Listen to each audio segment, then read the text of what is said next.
Olá pessoal, tudo bem? Eu sou o Dario Pereira, estamos aqui no canal da DAP Engenharia. Estamos aqui com o engenheiro Flávio para falar um pouquinho para vocês hoje sobre NR13. Tudo bem, pessoal? Hoje a gente está aqui, eu sou da empresa Engenharia FE, engenheiro mecânico, especialista na área da NR13. Então pessoal, antes da gente iniciar esse assunto que é muito interessante, se inscreva no nosso canal, deixe o seu like e ative o sininho. É muito importante para a gente continuar esse trabalho aí de propagação de conhecimento.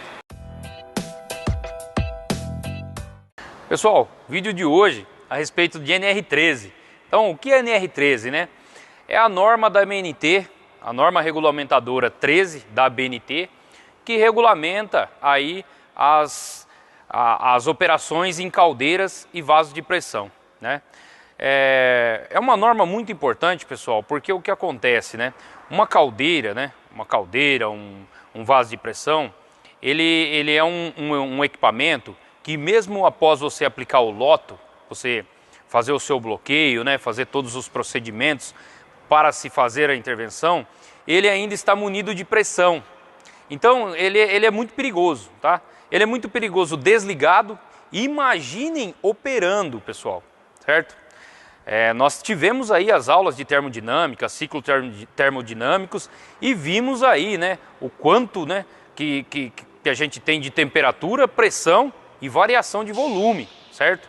Então nós temos aí um enorme problema, vamos dizer assim, né, com a energia acumulada, certo?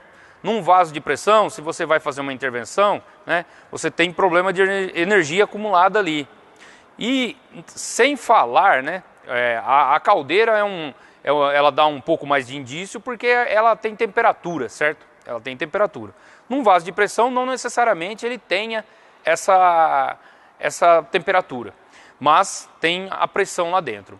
E nas construções, né, nas construções mecânicas desses equipamentos, tem algumas normas também que temos que seguir, né? Nós vamos ver isso um pouco mais para frente aí também, a respeito de solda, né, de caldeiraria, que é muito importante para se manter a segurança nesse equipamento. Nós vamos comentar aí, trouxemos o Flávio aqui, o engenheiro mecânico que trabalha com inspeções em vaso de pressão e caldeira com NR13, e ele vai mostrar um pouquinho para a gente aí de como que é complexa essa norma, né? Mas se trabalharmos aí dentro dessa norma, tudo corre bem. Tudo flui bem. Então, vamos lá, vamos aprender um pouquinho junto aí. Hoje a gente vai falar um pouquinho de NR13, que fala de caldeiras, vasos de pressão, tubulações e vasos metálicos de armazenamento. A NR13 é uma norma regulamentadora que adequa esses equipamentos, tanto na manutenção, como na conservação e na operação. O que a gente pode falar um pouco da NR13? A gente pode dividir entre esses 4 equipamentos, mas é um nicho muito extenso, porque existem várias empresas em vários setores. Pode ter uma pequena padaria, como pode ter uma grande indústria química. Então, ela adequa muitas coisas. Mas o mais importante da NR13 é você pensar que é uma norma que regulamenta um risco. Por que um risco? É um risco grave e eminente, que está lá na NR3.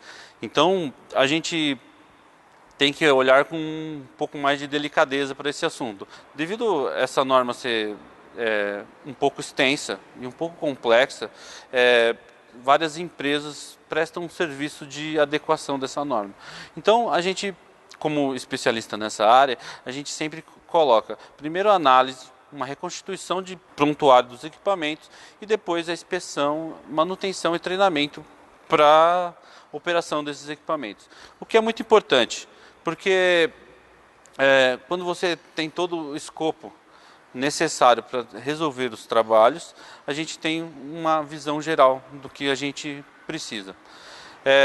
Subdividindo um pouco, vou falar previamente sobre os equipamentos. Caldeira é uma máquina térmica gerando calor. Gerando calor para quê? Às vezes para uma água que se transforma em vapor superaquecido ou para um óleo térmico, para também gerar um aquecimento em algum equipamento. Tipo, um exemplo, a caldeira pode estar esquentando um forno, uma estufa, pode estar esquentando um processo, um líquido, cozinhando algum produto, né? Então, isso é o que a caldeira pode fazer. Pode também estar alimentando uma autoclave. E aí o vaso de pressão segue na mesma direção, só que para outros fluidos, né? O vaso de pressão não necessariamente precisa aquecer o produto, né? Mas ele adequa todas as partes que têm pressão maior que a atmosférica. Então, são vasos que recebem uma certa pressão acima da atmosférica e que tem a sua estrutura válida para isso. Então, vamos imaginar assim, eu tenho um tanque que sofre lá 2 bares de pressão e de repente eu comprei esse tanque e quero usar ele para 6 bar. É uma estrutura que foi feita para 2 bar, não sustenta 6 bar, né? Então a gente sempre avalida assim, que talvez um profissional que não tem esse conhecimento acabe colocando o equipamento para trabalhar de uma forma errônea. Então a gente sempre coloca como o quê? Uma certa validação para isso. Então a NR13 veio para regulamentar isso. A NR13 também, agora em 2018, entrou com tubulação e vasos metálicos de armazenamento. Por que a tubulação? Porque tubulação são mini vasos de pressões. Então, tubulações muito extensas têm áreas muito grandes. Então, a norma veio para regulamentar isso também. E por que vasos metálicos de armazenamento? Porque existe uma pressão manométrica do próprio produto. Então, às vezes não sofre uma pressão enclausurada, mas às vezes tem uma pressão manométrica. Um exemplo, uma caixa d'água muito extensa, 50 mil litros, 100 mil litros. A pressão manométrica no fundo da caixa é sobre esse líquido armazenado. Então, toda a norma começou a entrar nesse panorama também. Por que ela foi criada? Foi criada em 78, mas devido a acidentes de trabalho, né? Devido à frequência de acidentes, a norma foi criada para dificultar o tipo de acidente e controlar as empresas para não prejudicar os funcionários ou até a própria empresa mesmo, né?